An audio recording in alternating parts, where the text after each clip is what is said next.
Bonjour, bienvenue dans les podcasts du Centre d'action laïque de la province de Liège qui donne la parole à des citoyens qui veulent défendre la solidarité ou la font vivre au quotidien. Dans la série « Petite histoire de grande valeur », nous donnons la parole à des personnes qui expérimentent la solidarité dans leur vie de tous les jours.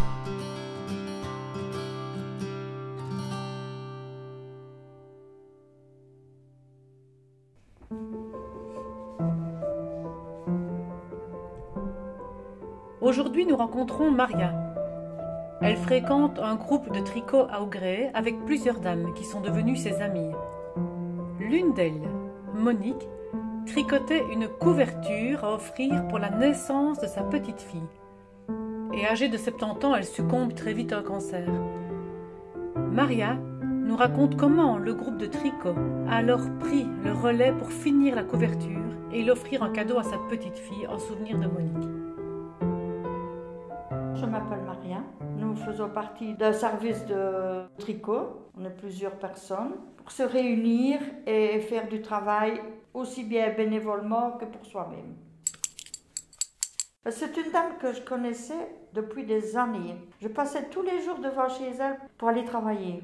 Et je la connaissais depuis longtemps. Et puis un jour, on vient au tricot et puis voilà, on se entend. Ah, tiens, on se connaît. Je l'ai rencontrée avec toute l'équipe des tricoteuses. Moi, je suis venue plus tard, parce que comme je travaillais, je ne suis pas venue tout de suite. Donc, nous nous sommes rencontrés de cette façon-là. Elle était tellement attachée pour tricoter, qu'est-ce qu'elle a fait comme pull? Elle achetait tout le temps des laines, elle en a fait, des pulls, elle en a fait. Hein. Elle est arrivée un jour matin, elle a dit, voilà, j'ai un cancer, je dois rentrer à l'hôpital, et je ne sais pas quoi. Et alors, et la couverture n'est pas finie. Elle avait de la peine, parce que la couverture n'était pas finie. Elle dit, comment est-ce que je vais faire, moi, la couverture? À un moment donné, la couverture, elle l'avait fait en 2 morceaux, elle devenait longue, elle devenait importante. Et puis alors, on avait dit, laisse-la ici, tu la feras ici, tu n'as pas besoin de transporter ça chaque fois que tu viens. Et puis voilà qu'elle n'est plus venue alors, puisqu'elle a été hospitalisée, et de son hospitalisation, elle n'en est pas sortie. La couverture était là. Alors de ça, qu'est-ce que nous avons dit avec Anne, qui était notre institutrice, je vais dire ça comme ça, on était beaucoup des femmes. On avait dit, ce n'est rien, puisqu'il y a 2 morceaux, moi je prends un, et je dis, moi je prends l'autre. Dans notre conscience, on a dit, c'est pas possible, on ne va pas la laisser là. Nous avons fini la couverture, je l'ai cousue, puis on a téléphoné à sa fille pour lui dire que la couverture était faite.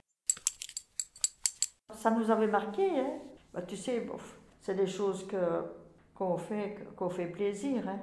Pour rendre service dans un sens, mais c'était pas pour rendre service à la fille, c'était parce qu'on n'aurait pas su laisser la couverture là. Après qu'elle en fasse ce qu'elle veut, la fille, mais nous autres, on l'avait fait. Imagine-toi un peu le temps qu'il lui a fallu. Hein. Qu'est-ce qu'on aurait fait avec les morceaux de couverture là? Non, c'était pas possible. Après le travail qu'elle avait fourni de les faire, on n'aurait pas su la laisser là, hein, c'est pas possible. Il fallait qu'on la finisse à tout prix. La fille a dit merci. On n'a pas fait pour ça. On l'a fait parce qu'il fallait qu'on la fasse, quoi. Moi, je n'en veux pas à celui qui n'a pas participé, parce que je ne saurais pas participer à plusieurs sur un tricot. Hein. Je crois que ça ne s'oublie pas hein, quand on fait des plaisirs comme ça. On fait des plaisirs parce que elle n'en peut rien, la femme, elle est partie, elle n'en peut rien. Elle l'aurait fini, sa couverture, si elle était toujours là. Maria nous a montré la solidarité qui s'est tricotée dans le groupe.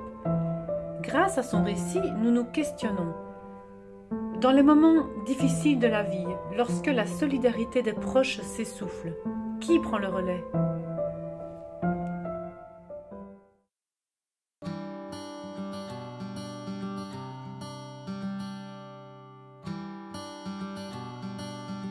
Merci d'avoir écouté cette petite histoire de grande valeur. Retrouvez-nous bientôt pour un nouvel épisode. N'hésitez pas à découvrir notre 2e série de podcasts En lutte pour entendre des personnes qui luttent contre des oppressions.